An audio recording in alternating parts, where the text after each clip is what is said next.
Ibrahim Adham রহমাতুল্লাহর আমলে Ibrahim Adham একবার গেছেন এক এলাকায় দিনের দাওয়াত দিতে, তবলিগ করতে গেছেন। যায় দেখে সুন্দর একটা মসজিদ, আর এই মসজিদের সামনে শীতের দিন একটা লোক পানি গরম করে আর গরম পানি দিয়ে অজু করায়, গরম পানি দিয়ে অজু করায় আর পানি গরম করে। ইব্রাহিম আদহাম ছদ্মবেশে দিনের কাজ করতেছেন। ইব্রাহিম আদহাম বলে, এই লোকটাকে বলে, এই তোমারে দেখি ডেলি তুমি পানি গরম করো আর আল্লাহর বান্দাদেরকে তুমি অজু করাও, তোমাকে কি কেউ এর বিনিময় দেয় নাকি? লোকটা বলে, না, আমি মূর্খ মানুষ, কাঠুরিয়া মানুষ, আমার দিলে বড় ভয়, আমার নামাজ কি কবুল হয় কি হয় না। কমাস কম জামাতের সাথে মসজিদে যারা নামাজ পড়ে তাদেরকে আমি অজু করাই, আমার গরম পানির দ্বারায় অজু করে তারা নামাজ পড়লে তাদের নামাজ কবুল হইলে আল্লাহ তো আমারে কমাস কম একটা সওয়াব দান করবে। ইব্রাহিম আদহাম রাজ্যের ভেতরে এরকম মানুষ আছে, এটা দেখা খুশি হয়ে গেছে। এই তোমার কি দিলের কোনো কামনা বাসনা আছে নাকি, বলো, আমি পূরণ করব। লোকটা কয়, আমার তো আল্লাহ কোনো কিছুর অভাব দেয় নাই, কাঠুরিয়া কিন্তু, আমার কোনো কিছুর অভাব নাই, তবে আমার একটা মনের খাহিশ, মরার আগে আমি আমার রাজ্যের বাদশাহ ইব্রাহিম রে যদি দেখতাম যে রাজপ্রাসাদ বাদ দিয়ে যায় নামাজ রে আপন বানাইছে, ওই মানুষটার জিয়ারত করতে আমার মনে চায়। ইব্রাহিম আদহাম বলে, তোমার এই আশা তো পূরণ হয়ে গেল গা, আমার নাম ইব্রাহিম আদহাম, আমি বলকের বাদশাহ, তোমার আর একটা আশা কি? লোকটা এবার আকাশের দিকে তাকায় কয়, আল্লাহ তুমি না বলছিলা তোমার কাছে তোমার বান্দার আশা হইলে আশা পূরণ হয়, আমার দ্বিতীয় আশা হলো আমার জানাজাটা যেন ইব্রাহিম আদহাম পড়ায়। এই কথা বলে আকাশের দিকে তাকায়া উনি পড়া শুরু করছে, লা ইলাহা ইল্লাল্লাহ মুহাম্মাদুর রাসূলুল্লাহ। একদিকে কালেমা পড়ছে, আর এক দিক দিয়ে রূহ বাইরে গেছে। ইব্রাহিম আদহাম নিজে এই আল্লাহর বান্দাকে গোসল দিলেন, তার জানাজার নামাজ পড়াইলেন, দাফন করলেন। মানুষকে অজু করাইতো, অজু করাইতে খেদমতে খালকের কারণে তার জবান মুস্তাজাবুদ দাওয়া হয়ে গেছে, যা বলে তাই আল্লাহ তাআলা কবুল করে। দেখ, সাহাবী আল্লাহর রাসূল রে অজু করাইছে, আল্লাহর রাসূল খুশি হয়ে গেছে। আল্লাহর রাসূল বলে, সালমাস ইতা, তোমার যা মনে চায় তাই আমার কাছে চাও, যা চাইবা তাই দিমু। নবীজি বলে সাহাবীরে, হ্যাঁ আমাকে যদি কইল না তাহলে আমরা কইতাম যে এক ফুটলা স্বর্ণ দেন, অথবা একটা পদ, দুনিয়ার একটা কিছু চাই। কিন্তু সাহাবী বলে কি, রিফাকাতুকা ফিল জান্নাহ, ও আল্লাহর নবী, আমি আপনার সাথে আল্লাহর জান্নাতে থাকবার চাই, এটা আপনার কাছে চাই। আল্লাহর রাসূল বললেন, আগায়রা যালিক, এটা ছাড়া অন্য কিছু চাওয়া যায় না, কারণ এত বড় জিনিস চাইছো, কই মাকামে নবুয়াত আর কই তুমি নবীর সাথে থাকবার চাও জান্নাতে, বেশি বড় হয়ে গেছে, আর একটু ছোট করে কিছু চাও। সাহাবী কয়, আমার ছোট কিছু লাগবো না, দিলে এইটাই, তাছাড়া আর কিছু দরকার নেই, আমার দিলে এইটাই দিবেন, আমি আপনার সাথে জান্নাতে থাকতে চাই। ভালো মানুষের সাথে জান্নাতে থাকা এটা নসিব। কিছু মানুষকে আল্লাহ তাআলা ভালো মানুষের সাথে জান্নাত দান করবে, যারা সুন্নতের পাবন্দ, যাদের মুখে দাঁড়িয়ে আছে, মাথায় টুপি আছে, গায়ে লম্বা জামা আছে, সুন্নতকে বড় ভালোবাসে, উম্মি মানুষ, পাবলিক মানুষ, সাধারণ মানুষ, সুন্নতের পাবন্দ, তাকে আল্লাহ তাআলা নবীদের সাথে জান্নাত দান করবে। আল্লাহ তাআলা আমাদেরকে নেককার হিসাবে কবুল মঞ্জুর করে নিক। জোরে বলেন আমিন। বেশি বেশি নেক কাজ করার তৌফিক দান করেন, আমিন বলেন। এক সাহাবী আল্লাহর রাসূল রে খেদমত করছে, ওযু শিখাইছে, ওযু করাইছে আল্লাহর নবীরে। মুসলিম শরীফের রিওয়ায়াত। আল্লাহর রাসূল রে ওযু করাই দিছে এক সাহাবী। নবীরে যে ওযু করাই দিত, নবী তার উপরে খুশি হয়ে যেত। নবীর কাছ থেকে যে যত দোয়া নিছে, ওযু করায় করায় বেশি নিছে। কারণ ওযুর পরেই তো আল্লাহর লগে দেখা হয়। আল্লাহু আকবার। কেবল ওযুটা করছে, এরপরেই তাহিয়াতুল ওযু নামাজ, নবীর সুন্নাত দাঁড়ায়, আর কার লগে দেখা হয়? কেউ ওযু করায় দিছে মানে আল্লাহ মাশউকের সাথে দেখা করার জন্য দাঁড় করায় দিছে, খুশি হয়ে যেত নবী। আব্দুল্লাহ ইবনে আব্বাস নবীজিকে শেষ রাত্রে ওযুর পানি রেডি করে দিতেন। আব্দুল্লাহ ইবনে মাসউদ নবীজির ওযুর লোটা বর্তন লয়ে ঘুরতেন। আব্দুল্লাহ ইবনে আব্বাস একদিন নবীজিকে ওযু করাইছেন, ওযুর পানি দিছেন শেষ রাত্রিতে। নবীজি ওযু কইরা, শীতের দিন গরম গরম পানি, ওযু বানায়া নবীজি খুশি হয়ে গেছে। নবীজি হযরত আয়েশা সিদ্দিকাকে বলে, এই ওযুর পানি কে রাখছে এখানে? উম্মুল মুমিনিন হযরত আয়েশা সিদ্দিকা বলে, আপনার ভাই আব্দুল্লাহ ইবনে আব্বাস ছাড়া আর এই কাজ কে করব? কই ও কই, কোথায় আছে? উম্মুল মুমিনিন বলে, ডাক দেন, বাইর হয়ে যাবে, আশেপাশে আছে। আল্লাহর রাসূল ওযু বানায় ডাক দিতেছে, এই আব্দুল্লাহ আসনি? আব্দুল্লাহ লাব্বাইক ইয়া রাসূলুল্লাহ, আসি তো। সিপাত থেকে বাইরে আইছে। কি ব্যাপার, তুমি রাত্রে ঘুমাও না? শিখার মতো কিছু আছে। আব্দুল্লাহ তুমি রাত্রে ঘুমাও না? আব্দুল্লাহ ইবনে আব্বাস বলে, আমার নবী রাতের বেলায় আরাম করেন, ঘরে গোলামি করেন, আল্লাহ পাকের ইবাদত করেন। আমি নবীজির ঘর রাতের বেলায় পাহারা দিতে থাকি, কোনো মুনাফিকের আক্রমণ যেন না হয়। আমার রাসূল ঘুমায়, আমি নবীর পাহারাদার। নবীজি খুশি হয়ে গেছে, ওযুর পানি তুই রেডি করছো? জি।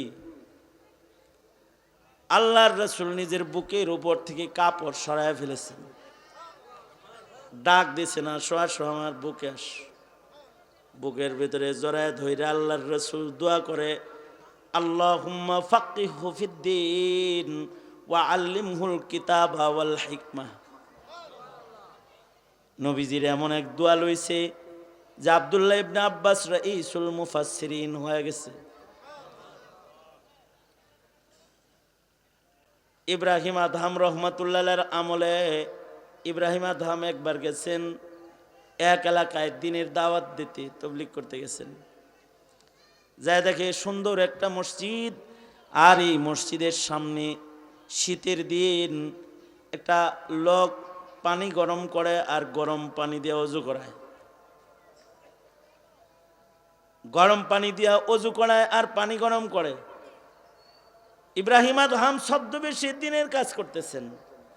ইব্রাহিম আদহাম বলে, এই লোকটাকে বলে, এই তোমারে দেখি ডেলি তুমি পানি গরম করো আর আল্লাহর বান্দাদেরকে তুমি ওযু করাও, তোমাকে কি কেউ এর বিনিময় দেয় নাকি? লোকটা বলে, না, আমি মূর্খ মানুষ, কাঠুরিয়া মানুষ, আমার দিলে বড় ভয়, আমার নামাজ কি কবুল হয় কি হয় না। কমাস কম জামাতের সাথে মসজিদে যারা নামাজ পড়ে তাদেরকে আমি ওযু করাই। আমার গরম পানির দ্বারায় ওযু করে তারা নামাজ পড়লে, তাদের নামাজ কবুল হইলে আল্লাহ তো আমারে কমাস কম একটা সওয়াব দান করবে। ইব্রাহিম আদহাম রাজ্যের ভেতরে এরকম মানুষ আছে, এটা দেখা খুশি হয়ে গেছে। এই তোমার কি দিলের কোনো কামনা বাসনা আছে নাকি, বলো, আমি পূরণ করব। লোকটা কয়, আমার তো আল্লাহ কোনো কিছুর অভাব দেয় নাই, কাঠুরিয়া কিন্তু, আমার কোনো কিছুর অভাব নাই, তবে আমার একটা মনের খাহিশ, মরার আগে আমি আমার রাজ্যের বাদশাহ ইব্রাহিম রে যদি দেখতাম যে রাজপ্রাসাদ বাদ দিয়ে যায় নামাজ রে আপন বানাইছে, ওই মানুষটার জিয়ারত করতে আমার মনে চায়। ইব্রাহিম আদহাম বলে, তোমার এই আশা তো পূরণ হয়ে গেল গা। আমার নাম ইব্রাহিম আদহাম, আমি বলকের বাদশাহ। তোমার আর একটা আশা কি? লোকটা এবার আকাশের দিকে তাকায় কয়, আল্লাহ তুমি না বলছিলা তোমার কাছে তোমার বান্দার আশা হইলে আশা পূরণ হয়। আমার দ্বিতীয় আশা হলো আমার জানাজাটা যেন ইব্রাহিম আদহাম পড়ায়। এই কথা বলে আকাশের দিকে তাকায়া উনি পড়া শুরু করছে, লা ইলাহা ইল্লাল্লাহ মুহাম্মাদুর রাসূলুল্লাহ। একদিকে কালেমা পড়ছে, আর একদিক দিয়ে রুহ বাইরে গেছে।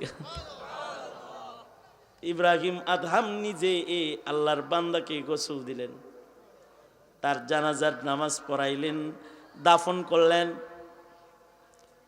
মানুষকে ওযু করাইতো, ওযু করাইতে খেদমতে খালকের কারণে তার জবান মুস্তাজাবুদ দাওয়া হয়ে গেছে, যা বলে তাই আল্লাহ তাআলা কবুল করে। দেখ সাহাবী আল্লাহর রাসূল রে ওযু করাইছে, আল্লাহর রাসূল খুশি হয়ে গেছে। আল্লাহর রাসূল বলে, সালমাশ ইতা, তোমার যা মনে চায় তাই আমার কাছে চাও, যা চাইবা তাই দিমু। নবীজি বলে সাহাবীরে, হ্যাঁ আমাকে যদি কইল না তাহলে আমরা কইতাম যে এক ফুটলা স্বর্ণ দেন, অথবা একটা পদ, দুনিয়ার একটা কিছু চাই। কিন্তু সাহাবী বলে কি, রিফাকাতুকা ফিল জান্নাহ, ও আল্লাহর নবী আমি আপনার সাথে আল্লাহর জান্নাতে থাকবার চাই, এটা আপনার কাছে চাই। আল্লাহর রাসূল বললেন, আগায়রা যালিক, এটা ছাড়া অন্য কিছু চাওয়া যায় না, কারণ এত বড় জিনিস চাইছো। কই মাকামে নবুয়াত, আর কই তুমি নবীর সাথে থাকবার চাও জান্নাতে, বেশি বড় হয়ে গেছে, আর একটু ছোট করে কিছু চাও। সাহাবী কয়, আমার ছোট কিছু লাগবো না, দিলে এইটাই, তাছাড়া আর কিছু দরকার নেই আমার, দিলে এইটাই দিবেন, আমি আপনার সাথে জান্নাতে থাকতে চাই। ভালো মানুষের সাথে জান্নাতে থাকা এটা নসিব। কিছু মানুষকে আল্লাহ তাআলা ভালো মানুষের সাথে জান্নাত দান করবে, যারা সুন্নতের পাবন্দ, যাদের মুখে দাড়ি আছে, মাথায় টুপি আছে, গায়ে লম্বা জামা আছে, সুন্নতকে বড় ভালোবাসে, উম্মি মানুষ, পাবলিক মানুষ, সাধারণ মানুষ, সুন্নতের পাবন্দ, তাকে আল্লাহ তাআলা নবীদের সাথে জান্নাত দান করবে।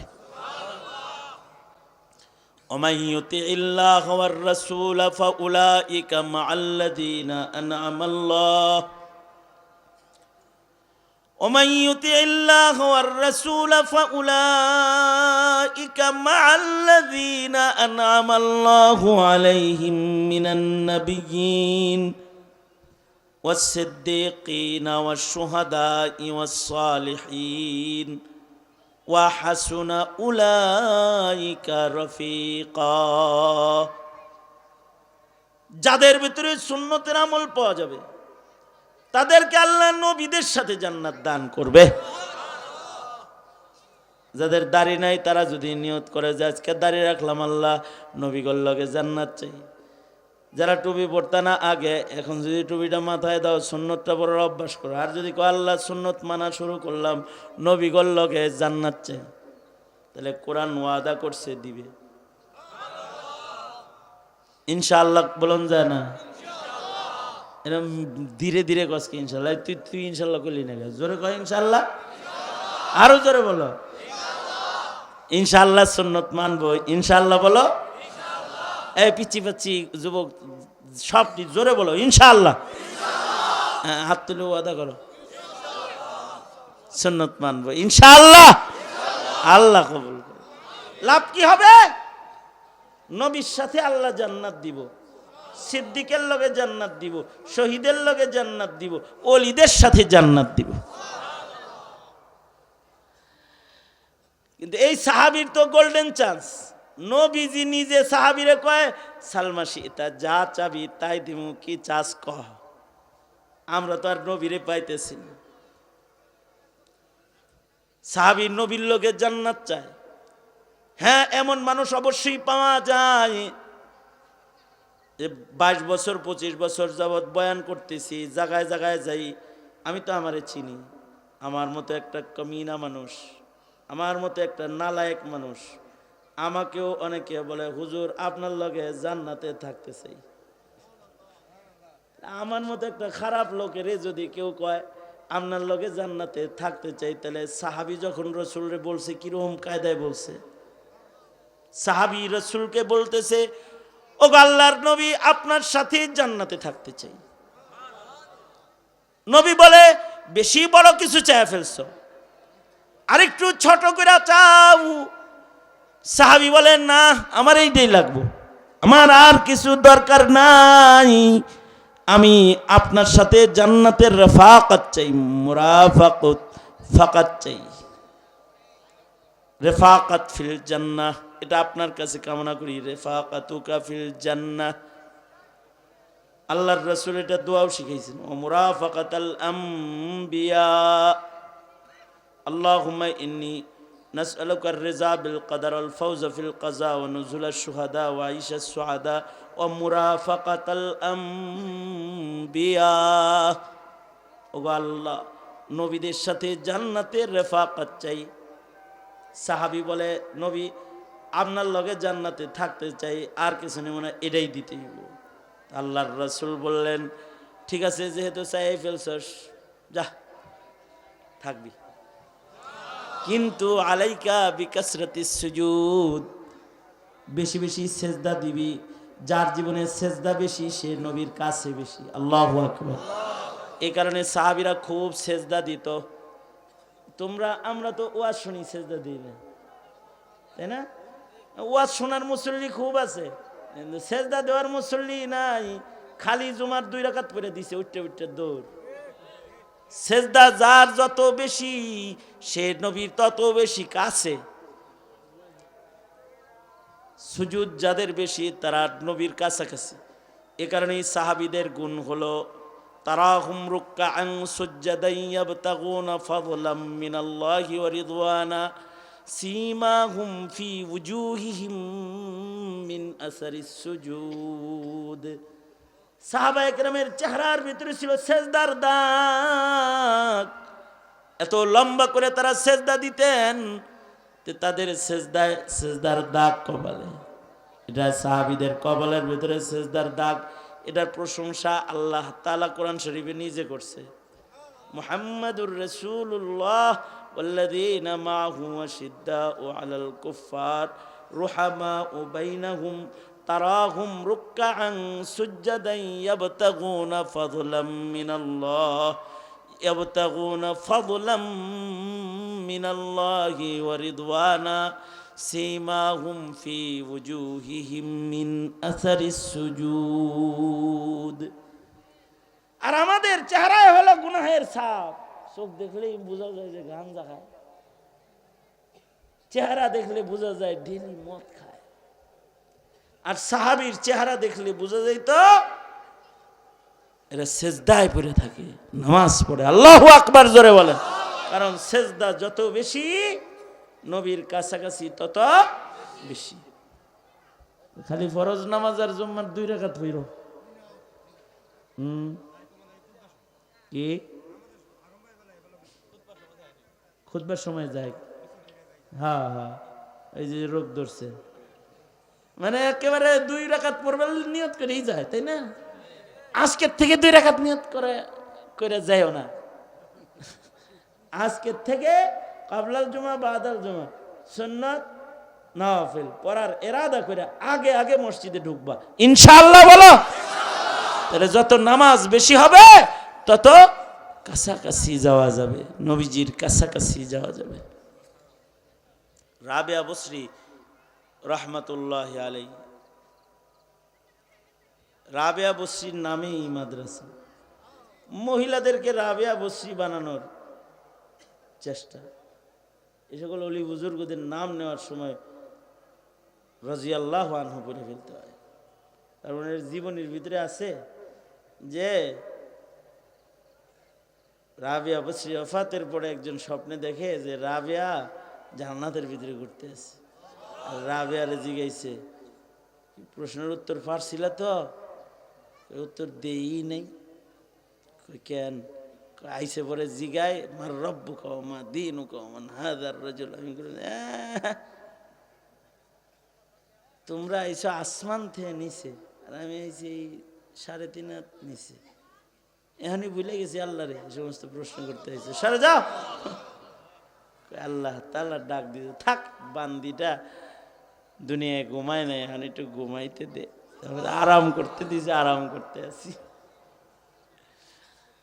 অলি বুজুর্গ যারা, তাদের নামে এই মাদ্রাসা।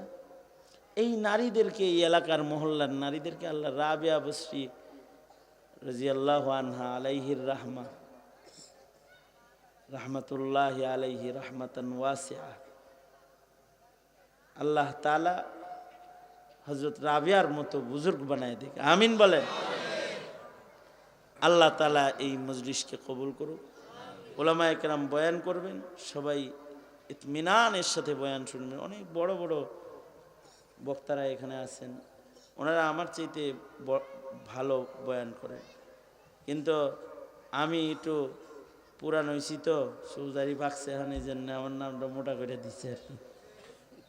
আপনারা আবার ভুল বুঝেন না, সবাই বসেন, আখরি মোনাজাত পর্যন্ত থাকেন। এই কয়টা কথা বললাম, এগুলো খেয়াল রেখেন, আমলি জিন্দিগির মজবুতি বাড়ান। সামনে রমজান মাস, ইবাদত, অল্প সময়ে ব্যবসা ভালো করার মৌসুম আয়া পড়ছে। ব্যবসা ভালো হয় এই মেহনত করব ইনশাআল্লাহ। আসসালামু আলাইকুম ওয়া রাহমাতুল্লাহ।